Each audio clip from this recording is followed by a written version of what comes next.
The Dr. Nick and Hot Aussie Chick Show is brought to you by the LasVegasAdvisor.com, CasinoMeister.com, and ThePog.com. 3 great sites for all your casino gaming information needs.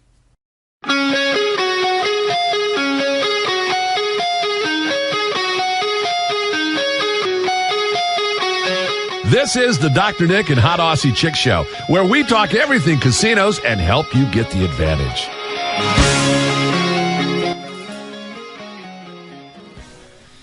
Hello, Dr. Nick, and hello, everyone listening in. How are you, Dr. Nick? Good. How are you, Miss Hot Aussie Chick?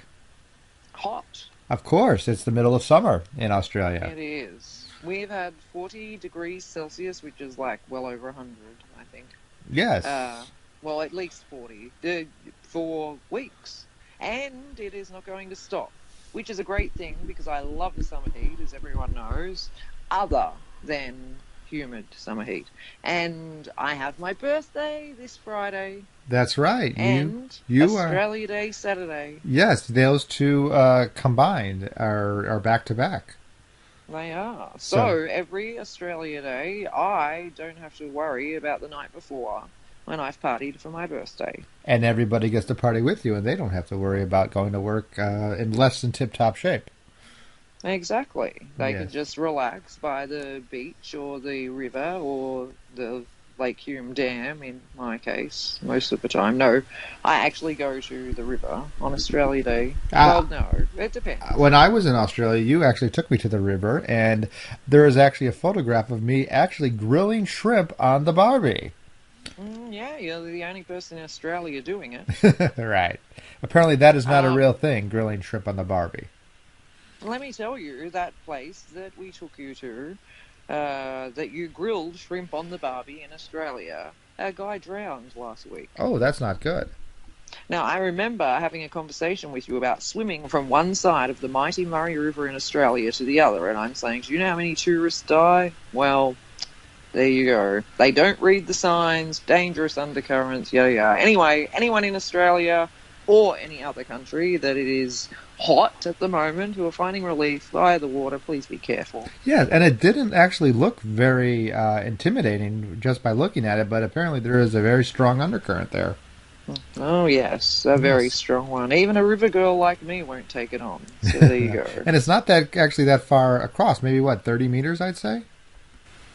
Probably, yeah, but you won't make it unless you swim diagonally and you wait far way away from the side of the bank until there is an opening where you quickly swim. Otherwise, you just get tangled in willow trees and branches, and it's a very dangerous thing, the river. You need to know it like the back of your hand, and even then, you're usually not going to be stupid enough to try swim directly to the other side. Yes. You'll drown. Yes, I took your word for it, and I stayed out of the river when I was and there. And therefore you are alive. Yes.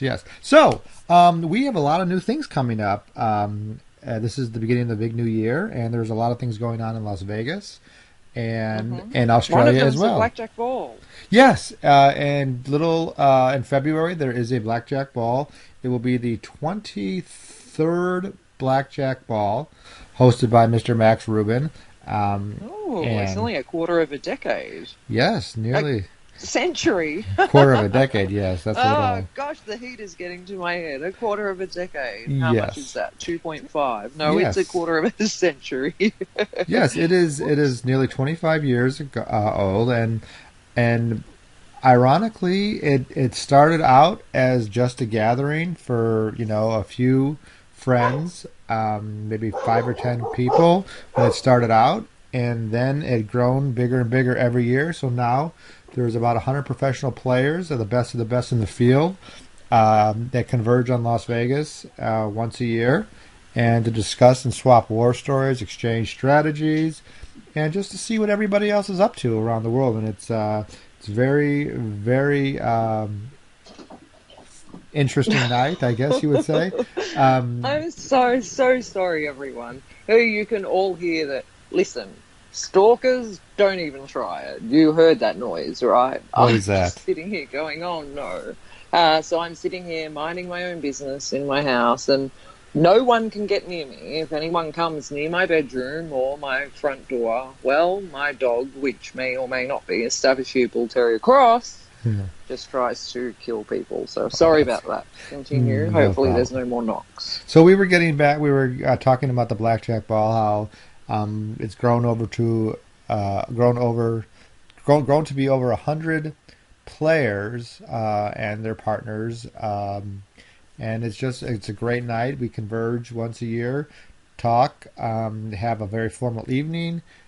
Drink copious amounts of alcohol. Well, there is an open bar. Yes, everybody. There is? Ooh. Yes, everybody is required to bring a bottle of premium champagne for everybody to indulge in. So it's well over 100 bottles of I love champagne, and we get pretty nice and lubricated so it's a one time of the year that I drink.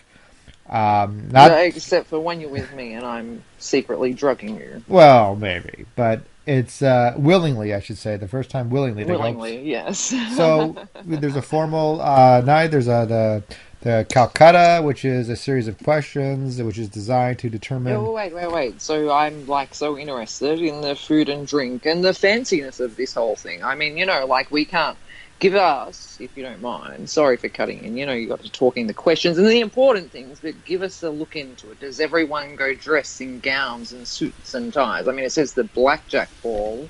That's not like suit and tie, or it is? Well, it's very interesting. Some people come in $10,000 tuxedos, while others schlub in a pair of sweatpants and a t-shirt. It is all spectrums. Yeah, so there's no real formal dress code. I usually look semi-presentable. So it's not like a ball, as in a ball. No, not particularly. Ball. It's probably, we call it a Beano, ball in name only. So, So we go, I usually wear a pair of slacks and a dress shirt and perhaps a jacket. I don't think I've ever worn a tie to the black. I think I wore a bow tie once. I'm very, if I was invited to the blackjack ball, which I never will be, but nonetheless, if I was, you can only imagine how I would turn up. I hear the word ball and I'm gowning it, so I'm even putting on a tiara. A tiara? Princess Hot Aussie Chick? Yes, I would like to get very dressed up for a ball, so I'm glad you sorted that and explained that to everyone. So what happens is usually there's cocktails and hors d'oeuvres for about an hour and a half beforehand. Everybody mingles and there's a formal dinner, and after which point there's a dessert, and then we do the Calcutta questioning. Yeah, the Calcutta, which everybody engages in, and is determined what the who gets the Grosjean Cup, which is about a 15-liter bottle of champagne. Yes. I've held one of those. Yes, very heavy. Our good friend Anthony Curtis actually won it last year, I believe. No, the year before. Last year or the year before? The year before, the 21st one. Yeah, Anthony Curtis. Woohoo, go me, trivia queen. Yes, Anthony won the 21st Blackjack Ball Grosjean Cup. That is exactly correct.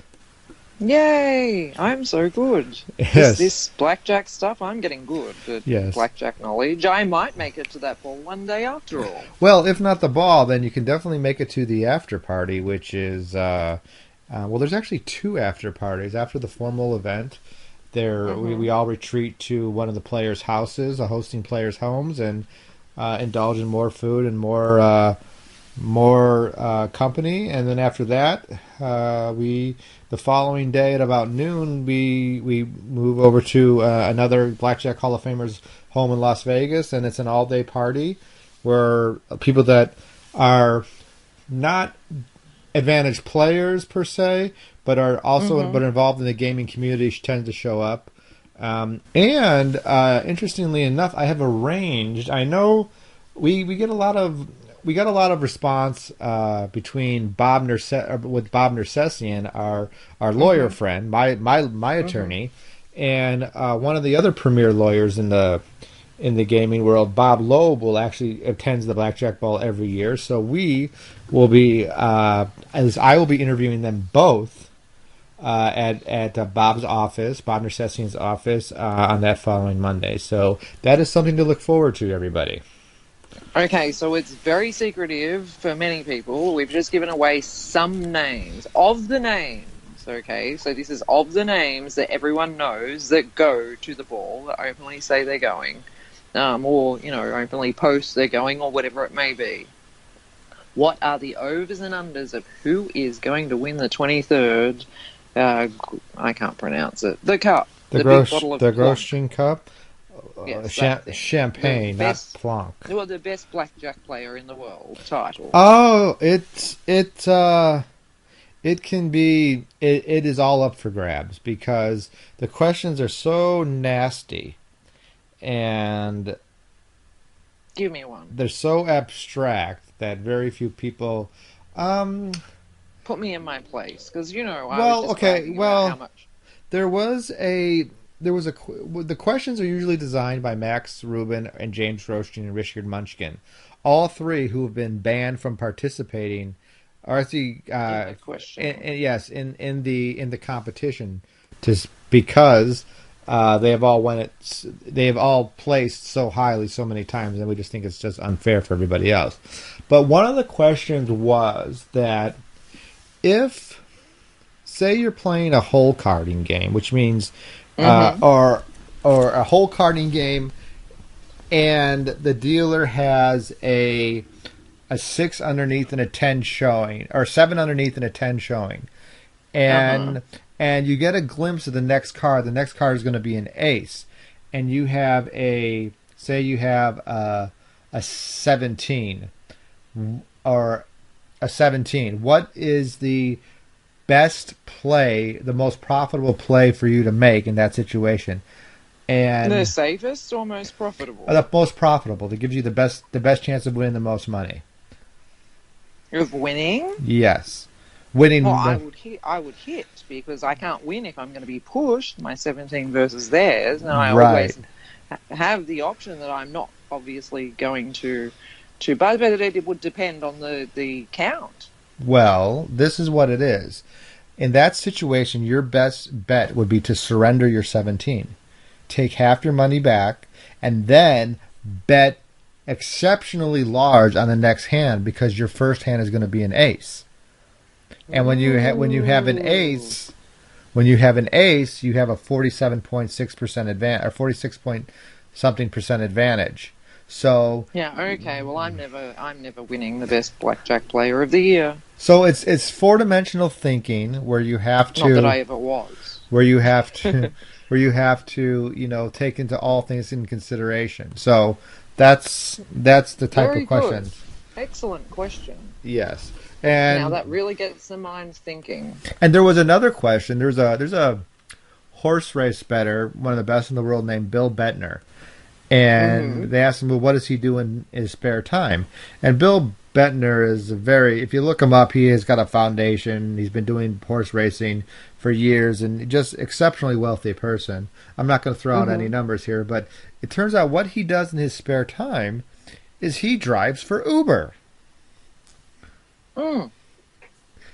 And sorry, I was just sipping a bourbon. It's a bit hot here. And it's after lunch, so I can... I have heard... We talked about this on a show before. Yes, so I know Bill. I spoke to him briefly, and I was like, Bill, I know you just had a baby, or your wife had a child. I could spot you some money if you're a little short. But no, he did it as a kind of a social experiment. Right, yes, with Uber. To see what it has. So those are some of the questions you have to get through, and then once you get to the top 5 players, it's all about skill sets. How fast can you count down a deck? Cutting. How fast can you count down a deck? I can do a deck. At my peak, I could do a single deck using the APC count in about 22 seconds. Okay, well that's faster than my daughter. She's an up and coming avid blackjack. Oh yes, we should discuss what her what actually happened to her with the candy. We, of course, have a lot of business connections. We have to talk business a lot. I mean, between the two of us. And she listens in to lots of conversations. And, of course, has seen you multiple times. Right. The candy? When she won at school. Ah, well, she didn't win candy, so to speak, because she won respect, though. Anyhow, she was sitting in maths class, and they had a double period of maths, and the first period was over, and there was no more work to do. And the teacher said, okay, well, we'll play some board games, some math board games.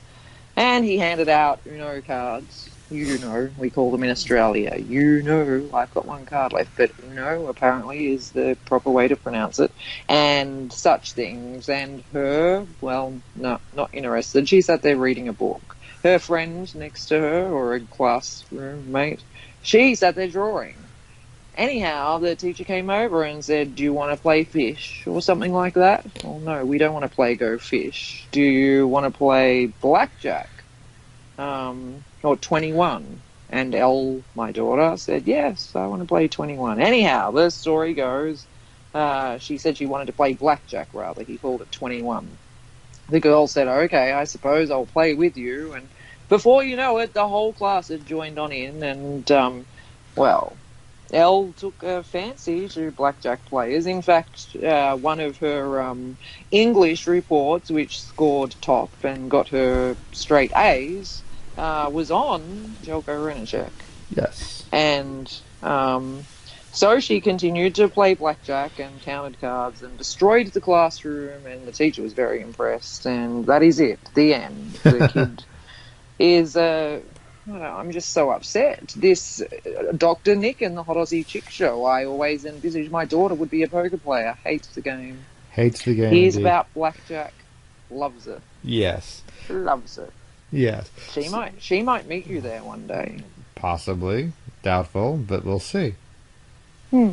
So anyhow, that's the story of yes. that. So other happenings in the world. The Blackjack Ball, Aussie Millions yes. about to start. Let's talk about Aussie Millions.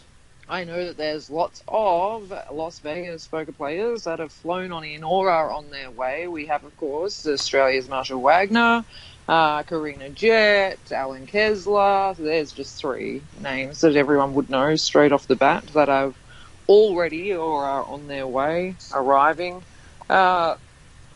Normal, regular Australians, other than one who was banned. But anyhow, we won't go into that. So we've got that happening. And then after that, I think it's World Series of Poker prep time. I mean, right. We've got tournaments in between, but to me, they're the two that count. So World Series of Poker, there have been some changes. Yes, they announced the schedule last week, and the two main changes are the main event is going to have a starting stack of now 60,000 chips as opposed to 50,000 chips. Mm-hmm. And which I'm not. I've played tournaments, so I'm guessing that will prolong the levels that they're prolonged. What was that? A demon again? No, that wasn't a demon. That was my iPhone. I was on the Facebook looking something up. And Facebook, not the Facebook. Right. I call it the Facebook. But so when that's going to prolong the. I mean, you be more of an authority to speak on that. What's going to happen? What can be expected with that increase in chips stack? Well, for starters, I think it's going to throw a lot of players. Lots of players have studied and moved around playing with a stack of 50,000.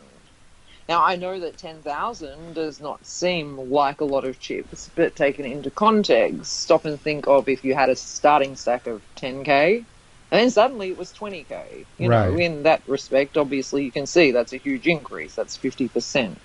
So we're talking about, a fairly big increase, and though in some instances you would think it would prolong, it may not. I mean, you always have those going out in their first hand with pocket aces, Right. We've discussed that before, and so on and so forth. Look, there's so many factors involved. I think more than anything, it's an irritant. No offense, World Series of Poker. It would irritate me. I mean, I've been practicing. Not that I intend to play the World Series of Poker main event. Maybe the mini event. Yeah, that's another thing. We'll get to that in a second. But what I'm concerned, The 50,000 start stack. I've been practicing all year. In fact, the last tournament I played had a 50,000 start stack, and I won it. well, let me. Yes, you did win the. We'll get to that in a second. But what it's a 20% Well, we've increase. talking Yeah, the 20. spoken about Yeah, that. Yes, the there's a 20%. 20% Yeah. increase. The levels aren't going to go up any faster here, are they? I don't believe so, no. Though I've not looked right into it yet. I probably should. That's Right. something I should be up and top on. So, up on top of, rather. So, yeah, the levels don't change. So, of course, if you're slow grinding, it is certainly going to prolong your time in there. Right. And then with that as well, this is not the first time that you had an increase in stack. They've done it before. Is that correct? I have no idea. I Well, should, shouldn't I? I'm well, like, the Aussie Millions, right? They've increased stack sizes as well, right? honestly, no idea right now. All out of my mind. I'm 100% positive that I have written about it. Increases in stack sizes, effects, like I say, and comments from some of the biggest pros. I'm pretty sure I wrote something in Australian Poker Weekly, actually, about that many, many moons ago, but I can't be certain. I've just written and read too much. It's now, I've become a Google myself. Oh, the Google thing. So we have Aussie Millions. Any notable changes there this year or no? Again, I haven't looked at it, other than my friends, acquaintances, and notable players that are flying in and out. And look, that's mainly from social media. The reason I haven't looked is because I'm not going. Right. You are boycotting the Aussie Millions. Well, I've kind of boycotted it a lot of years because you know what's happened is online poker is banned. And that takes away my income. So playing anything is a bit difficult. You know, it's like start again for the third time. Right. So all I can hope is that Australia comes to its senses and unbans online poker so I can make some money. And then I can go to events such as the Melbourne Poker Champs and the Vic Poker Champs and the Aussie Millions. All over again. Now, I've never played an Aussie Millions poker event, just for the record, and that's because I'm normally reporting. Same with the World Series of Poker. You know, if you're a media, you have to give advance notice of what you will and won't play in, and so on and so forth. And you know, it's sort of frowned upon. They don't really want you playing in events as well as reporting. You know, being the main reporter for a company. So. That's that. Right, and that's one of the main reasons Maria Ho has actually declined from reporting this year. She will be playing in the events. For those who don't know, Maria Ho actually was inducted into the Women's Hall of Fame last year, and at which point she decided to make a triumphant return to gaming and sidestep and walk away from, although I don't know if that's completely walk away from. Maybe not completely. I doubt Right. that, but yes, to play. I believe she's planning on playing a lot more. Right. At least that's what was in the pipeworks and discussed. Right. So Might have a little look into that too. Google, I shall this afternoon. Speaking of Googling and looking into things and poker happenings, I have just posted up an article on Women's Poker World, which is well, it's not primarily. Well, it is primarily women, but it's about poker lifestyle and whatever else. And I've posted. I think the title is the Complete Women's Poker Lifestyle Magazine. Right, but I mean, men can be bitches, so you know it can apply to them too. Especially this article, which is all about the secret lives of millionaire online poker players. Now, it's to no surprise that people have been hit hard since the bans of online poker, and me being one of them, obviously. And what they're doing right now. Well, what have their lives become? I mean, many years ago, an article was written about the lives of these guys and girls, you know, that are sitting there playing online poker, making mints of money. Yeah. Anyhow, A lot of them. I know a friend of yours that we know. We won't mention his name, but he actually moved to Mexico and plays To play online poker online there. poker, yeah. Yes. Yes, that's one of the very countries that players have moved to. It's like Mexico, Brazil, places in Europe, from Australia and the USA. And all due respect to the USA and the USA government, state governments in particular, for implementing rules so that players can play in different states, but that's not very helpful to a professional online poker player that plays reasonably high stakes Right. because they want to play on very trusted sites. Not that the World Series of Poker.com, as an example, is not trusted, but very trusted sites. Ones that are on the stock exchange, have Well, been around for years, and have masses of. why isn't World Series of Poker.com? Because that's a site that I play on. I think that's the only site available in Nevada to play on. Oh, I'm sure there's more, but Well, I think Nevada law there's- states that in order to be legal within Nevada, you have to be affiliated with a casino. And Right. and I don't think any other card room is associated with the casino except for What about America's Card Room? America's Card Room. I tried to download that program and it won't let me, saying that it is not No, allowed. sure. Remember, I tried that. Right. Well, anyhow, they want to play on the big sites. The ones with thousands upon thousands of people. The games that they like to play.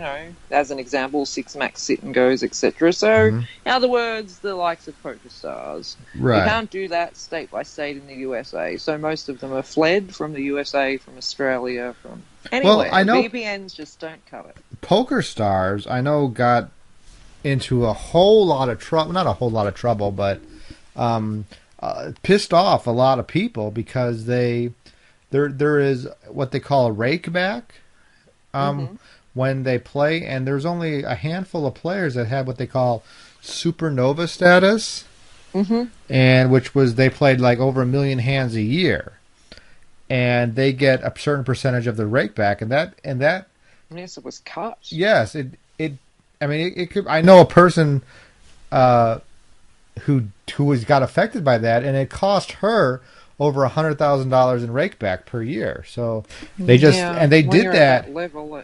Yeah, when they did that, they just did it without warning and didn't let anybody know they were going to do it. But so when the time for the rake back came, it never came. That sucks. Yeah, It really does. That is a huge chunk out of someone's wage. right. So I'm just saying. And that's what that is. That's what it is. I mean, online poker playing may sound all whistles and bells. What are the words? It may sound all luxurious. I just sit at home and play some online poker and make $1 million a year. No. No, it's frustrating. It's- It is. I've been playing just these tournaments, and I call you, and I call our good friend Dr. Schoonmaker. It's just I get so frustrated because I'm way ahead, and I get sucked out, and it's like a big kick in the head, and the stomach, and every other part of your anatomy you want to say. But it just Well, just wait until you're playing, frequent $1,200, $1,000, $500 entries, and you get sucked out on and go on a downward spiral on your little graph. Well, yeah. Well, again, this is why it's important for people who put on tournaments to honor their guarantees, because Here we go again. yes, because when you need that cash up, and when it doesn't come, you get pretty upset. Obviously, And- there's a very small margin. When you are at the top of your field in gambling, which many of our listeners may be, Or there's a on their very way small up, or on their margin. way up to that. Right. Or yeah. As an example, if you're talking elite poker player versus elite poker player in heads up. Not that I played excessive amounts of heads up poker at high stakes, to say the least. I mean, I'm no Phil Ivey or Gus Hansen, right? I was not playing nosebleed games like that. But the players I played against frequently. and the margin was so very tight that you had to do everything to get yourself an advantage. And if I had have not been paid $3,000 like you, that would have significantly hurt my bankroll. Right. And for those of you who don't, be aware of Crocodile Entertainment and the APPC in Sydney, Australia. They have changed guarantees at the last minute without letting everybody know. We're changing the tickets and stiff players. So just that's While a we're heads at up. it, I have to say a big hello out there to someone that no one knows, which would be Drew Peacock, because I just played heads up against him, or even on 6 and 9 seater tables, so much. One of my biggest rivals in the times that are gone, and I don't know. I think he probably I owe him money. Anyhow, that just goes to show. I mean, when you're playing constantly, you get to realize the small margins Right. to make a difference. And, The $3,000 is no small margin for most people. Right, right. And digressing a little bit, we were talking about the secret lives of poker players, an article that you just posted on Women's Poker World. And it's not all. Sometimes it's high stakes partying and all that sort of thing. But you got to take it easy and just got to be careful because in the past week, the poker world lost a very well known player, Mr. Gavin Smith, who I've never met in person, but friends of mine had known him, and they just said he was just one of the best guys around. But he did engage in the poker lifestyle a lot. He drank heavily and partied hard and passed away. No, we don't know. I don't personally know. You may what the cause of his unfortunate passing was. Right. Well, I don't know either, but I don't know 100%, but we do know that the man, did like his alcohol, excessive amounts, and he did like to party, and unfortunately he was taken from the world at the ripe young age of just over 50 years old. So it's important very, to... very sad. Yes, it is, but it can be a cautionary tale as well. And then there's players who are... For people like me. Yeah, and there's just players who are... Said yeah without hesitation. Come on, listeners, you've got to beat him up for that. He's saying that I party hard and drink copious amounts of alcohol. I don't know about that. But then on the other end of the spectrum, there are people who work out excessively and eat extremely healthy, such That's as me. Daniel Negreanu. I know Danielle Danielle Negreanu. Speaking of Mr. Negreanu, he recently got engaged. He did, to Amanda Leatherman. Such a beautiful lady. I've known her for so very long. And, well, not as best buddies, nothing like that. But, oh my gosh, to put the you know what I said? I'm like, oh my god, you get the added bonus of his puppies. I was so happy for her. Daniel Negreanu is a big puppy addict. And he's a vegan, which we won't hold that against him. But yes, he is incredibly smart though. He packs. He does what I do. I almost called you. I'm allowed to. Well, whatever. Anyhow, he packs. He packs his food and takes it with him. Healthy choices in his lunchbox to go play poker, which is exactly what I do. Well, I believe he lives in Las Vegas, does he not?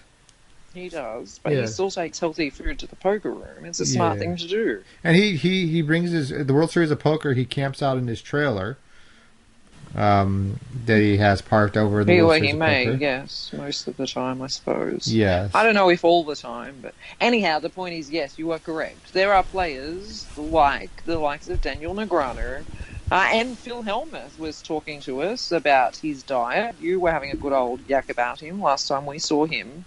He had lost about 35, 40 pounds from the previous year. Right, and he said that his mind was so much better and so much clearer. Don't mind me, I was earwigging. Well, I don't know how much better your mind can be. Phil Hellmuth is not exactly a picture of mental optimal play and optimal health when his temper tantrums and his I think yakety he's yak acting. conversation. Oh, I think. Well, I have the feeling think that he's acting. he sets up. I think he uses that act away from the table or at the table to set up opponents even for the next time to blow people up. Then, so I mean, it's possible. It is. I don't consider myself a stupid person by any means, and though I have no hand in mob caches because I have not played really live poker, I have done exceptionally well to bring my children up playing online poker. I consider myself a pretty damn good poker player that has all the extras such as knows how to study, reviews hands, does all that stuff, right? When I can play, that is. And the point that I'm getting at is I rant. So here I am playing poker, cool, calm, and collective. The mind is tick, tick, tick, tick, ticking over like no tomorrow. We're working extraordinarily, like a CPU in a computer. And then, boom, I explode too. A hysterical woman. That's unheard of. I've been in tears. I've thrown things. In fact, I've thrown electronic things I may have been playing on at the time. But nonetheless, I can completely relate to him. It can be frustrating. I know. I've been playing just a short time, and I know it's frustrating. Okay, well, everyone, we should place bets on when Dr. Nick is going to throw his first laptop. Well, it's when you just get sucked out. And it's like. I mean, I get very. I don't want to say get upset because I'm well familiar with the swings in advantage gambling, but when you take a hit, boy, it sucks to high heaven. I mean, it's just. I always say blackjack. I think everyone knows. Right, a blackjack player, or any advantage player for that matter, has the demeanor or the mental attitude of a manic depressant. You're either really, really super happy or you're really, really super low, and it's when you take a hit, you get pissed off, and sometimes you just got to walk away from the game for a day or two, and then come back to it and know that the math comes in. So that's what I've been doing. Just that's what I and every other player does. But speaking of which, well, we've just gotten completely off track. Well, we should talk. I just want to say my deepest sympathies. There was a lovely tribute to the life of Gavin Smith. And my deepest sympathies to all of his friends and family. It is not easy, as most of us know, to lose someone that you care about, love. Right. That's an exceptionally huge part of your life. The worst part about it is that he did leave behind 2 small children, and they set up a GoFundMe page. So which you should all get on. Yes, go. They raised quite a bit of money for his kids. So if you have a few dollars to spare, go ahead and put it. Go look up the Gavin Smith GoFundMe. Guys yeah, and girls. Yeah. That's cheap entertainment. Listen to our nonsense ranting and raving, and pay $5 to the Gavin Smith. Yeah. Well, I actually I put that up on Women's Poker World too. So, Right. Sorry, I'm mentioning this so much, but how to cope with losing a loved one, and inside that is actually the link to the GoFundMe. Yeah, so go check it out. Go. And and speaking of another article you put up, we're going to kind of switch gears. Wait, what about our healthy lifestyles versus partying and stuff? Well, the epitome of We'll that. get to that next week. Well, the There's epitome of something that is Miss Betty White, who just turned 97, and she's celebrated by playing poker. She did. What a champ. And eating cake. And you have to eat cake. It's not all innocent. Right. Best So 97. Now, I thought she was dead. no, There's something called the Mandela effect that everyone's convinced of, and one of those things is I'm sure Betty White is dead. Betty White is not. Next thing I'm writing an article about her. Yes, she is alive and well from my understanding. What about Nelson Mandela? When did he die? Oh, a long time ago, several years ago. Well, why is it called the Mandela effect? Do you know? No idea. Do you? No, I think it's because of Nelson Mandela. Everyone thought he was already dead when he was alive and kicking. Well, he was locked up in prison for several years. But anyway, moving on. After the Aussie Millions is going to be, people are going to be gearing up to the World Series of Poker, Las Vegas. So we're talking about the majors of tournaments that everyone goes to. Of course, you have your 888 live events and, whatever else. Right, around the country, but everybody wants that coveted bracelet. Mm-hmm. And at the same time, The Venetian will also be having several tournaments. They are engaging in some high stakes tournaments to compete with the World Series of Poker. So be sure to check they those are. out. Yes, because our good friend Anthony Hope engaged in a couple of those tournaments last year. Don't you recall that? Ah, yes, Australia's Anthony Hope. He travels relentlessly. Yes. Tournament to tournament all around the world. Asia, Australia, USA. I'm not sure he's in Australia much. I'm certain he'll be in Melbourne right now, playing the Aussie Millions. But yes, he did. He played the Venetian, Deep Stacks, etc. last year, and there were a lot of players there. Yeah, there were. Checked it out. In the back room of the tournament there. They have it, so it's just be sure to check that out as well. Do you think better value?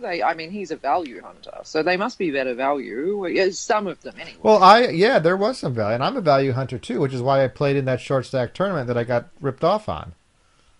Well, of course, there is value, and then there is glory. And, I suppose you have to weigh it up. Do you want the bracelet, or do you want the money? I'll take the money 9 times out of 10.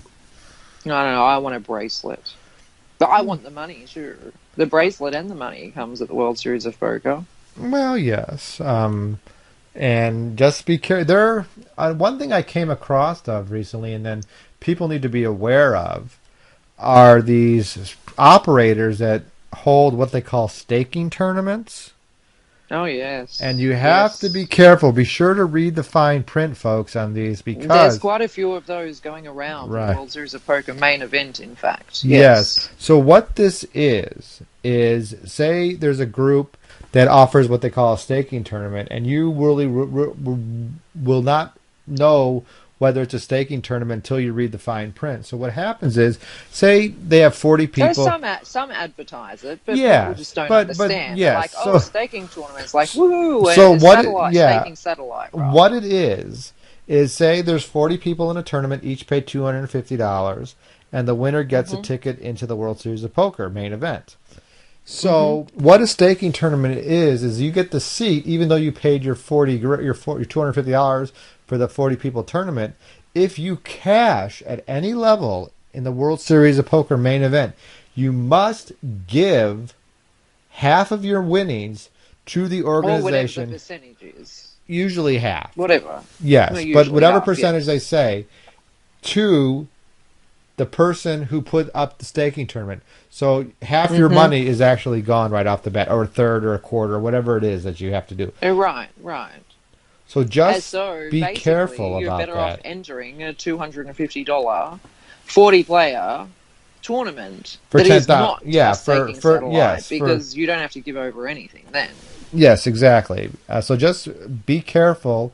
And some of these people that do this cater to a certain demographic, and this demographic may not be the most savvy and understand what's going on. So just make sure you all read the fine print, because you don't want to find yourself in a position where half your money is taken from you. And make sure you tell your peers, your poker associates. I mean, if you've got a newbie in poker, you don't want to see the game get a bad name, because they're, of course there are people that love staking satellites. Right. They want to be part of a staking satellite. If there's advantages as well as disadvantages, you, as an example, enter a 40-player staking satellite into the World Series of Poker main event with 40 people that you are in close contact with, and are, you're sharing in the glory. One player's going forward to play the main event, and everyone benefits. It might be a tournament, a staking satellite like that. Right. Where or one person may be the beneficiary of 50%. It just depends. Anyhow, there are benefits. But if you see a staking tournament and you're going to enter it, make sure you read the fine print. And more importantly, if you see a newbie poker player, do tell them about it. Right. So a couple quick things that we know of before we wrap things up here is, when you're making your trip to the World Series of Poker, best website to go on to look for flights would be Skyscanner.com, everybody. We have no affiliation with them, but they do have some great deals. I got when I'm going to be heading out to Australia here in a few weeks, a couple in late February. I believe I got a round trip airline from LA to Melbourne on Qantas Airlines for a mere 650 US dollars. Which, Yeah, that's round trip. yes, So Melbourne, LA to Melbourne. Very yes. cheap. On Qantas, of all places. It's supposed to be a Which is fantastic. an excellent airline. Yes. They've never had a crash. And they also are usually very expensive. The last time I looked at Qantas to LA, it was $19.99 return with a little asterisk next to it. So obviously Right. conditions apply. So that's And a fabulous deal. also, You found it on Skyscanner. if you want to go to our other sister site, CasinoExploits.com, under the Level 1 Comp Exchange, we do have discounted room rates for a few days at a time, so be sure to check those out as well. There's CasinoExploit.com. also, of course, Yes. one of our sponsor sites, which is LasVegasAdvisor.com. Now, I really want to get Mr. Anthony Curtis from Huntington Press and LasVegasAdvisor.com on the show to discuss his 2019 membership, which includes the world famous coupon book. That's amongst the people that are trying, world famous amongst the people who are trying to save money. Oh my gosh, the dollars to be saved. If you turn up to the World Series of Poker and you don't have that book, you're crazy. You're saving a fortune on there. The Las Vegas Advisor Uh-huh. membership book, great book. For The membership is just fabulous. Yes. It's like so very cheap too. It's Oh, it's $38, unbelievable. Yeah. and it pays for itself in one voucher. One anyway, vou- I yeah, keep yeah, saying yeah. it over and over again. Yes. Well, I'm sure they'll take your word for it eventually, correct? Yes, they will. There's some people have. There's been an influx, I'm sure, of poker Right. players. You know, it's the old thought on Poker Players Go is we are all wanting to save that extra blind. You know, we're all so very goddamn tight. We're tight asses. Right. However, if you are actually in that category of being a tight ass poker player, you'll get the book. Because that's a good way to be a tight ass poker player. Absolutely. Does that make any sense? Absolutely. You're saving more money from getting the book, fools. Get it. Right. Okay, Danielle, that's a good show. We can wrap things up, and we will be back next week to talk a little bit more strategy and see what else is going on in the world of poker, blackjack, and advantage play across the board. Yes, poker meets blackjack. And America meets USA. Absolutely.